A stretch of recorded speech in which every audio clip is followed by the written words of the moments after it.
Friends, నేను ఈరోజు మీతో ఒకటి షేర్ చేసుకోవాలనుకుంటున్నాను. మా ఈ చిన్ని గార్డెన్లో ఈ చిన్ని ప్లాంట్కి 4 పూలు పూసాయి ఈరోజు. ఈ 4టిలో పూలు చూపి ఈ 4లో ఒకటి హనుమాన్ జయంతి సందర్భంగా ఒక ఫ్లవర్ని దేవుడి దగ్గర పెట్టడం జరిగింది. రిమైనింగ్ 3ని అలాగే ఉంచాను. మరి నేను ఎందుకు దీని గురించి చెప్తున్నానంటే దీనికి ఒక రీజన్ ఉంది. యాక్చువల్గా ఈ ప్లాంట్ని నేను వేసి 1 ఇయర్ ఆర్ 1.5 ఇయర్ దాకా ఆల్మోస్ట్ అవుతుంది అనుకుంటా. రోజు ఈ యొక్క ఫ్లవర్స్, ఈ ప్లాంట్స్ అన్నిటికీ నేను వాటరింగ్ చేస్తున్నాను. రోజు మాట్లాడుతూ ఉంటాను అన్నట్టు వాటితో.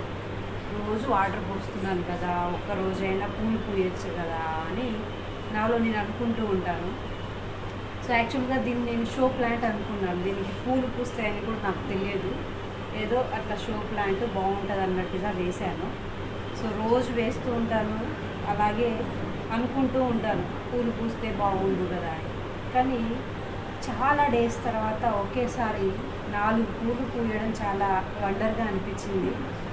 అంటే ఎందుకు వండర్ అంటే దానికి ఇప్పుడు టైం వచ్చింది, అవునా కదా? అంటే మనం మొక్క వేసినటువంటి 1 మంత్కి 2 మంత్స్కి పూలు పూస్తూ ఉంటాయి. కొన్ని ఏమో వాటికి టైం వచ్చినప్పుడు మాత్రమే పూస్తాయి. ఈ ప్లాంట్కి పూలు పూయడానికి ఇది కరెక్ట్ టైం వచ్చింది కాబట్టి పూలు పూసాయి. అలాగే మన లైఫ్లో కూడా కొన్నిటికి అంటే జరిగేటటువంటి కొన్ని మన చేతుల్లో ఉంటాయి. వాటిని మనము ఖచ్చితంగా చేసుకుంటూ ఉంటాం. కొన్ని టైం వచ్చినప్పుడు మాత్రమే జరుగుతాయి. అలా లైఫ్లో మనం అనుకున్నవి జరగనప్పుడు డిసప్పాయింట్ అవ్వకుండా కొన్నిటికి మనం టైంకి పరిమితం చేయాలి. అది ఎప్పుడు అవ్వాలో, ఏ టైంలో అవ్వాలో, ఎవరి ద్వారా అవుతుందనేది ఎవ్రీథింగ్ డిసైడ్స్ టైం. సో అలా మన లైఫ్లో కొన్ని ఎప్పుడు జరగాలో అప్పుడే జరుగుతాయి.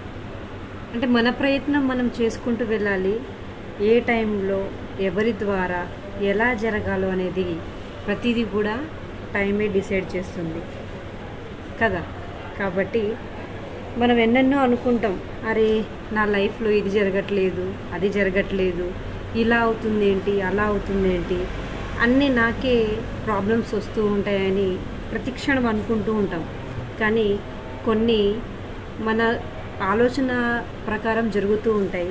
కొన్ని ఏ టైంలో ఎప్పుడు జరగాలో, ఎవరి ద్వారా జరగాలో, ఎలా జరగాలో అన్నీ కూడా ఆ కాలమే నిర్ణయిస్తుంది. అప్పటి వరకు మనం వెయిట్ చేయాల్సిందే, అంతే కదా.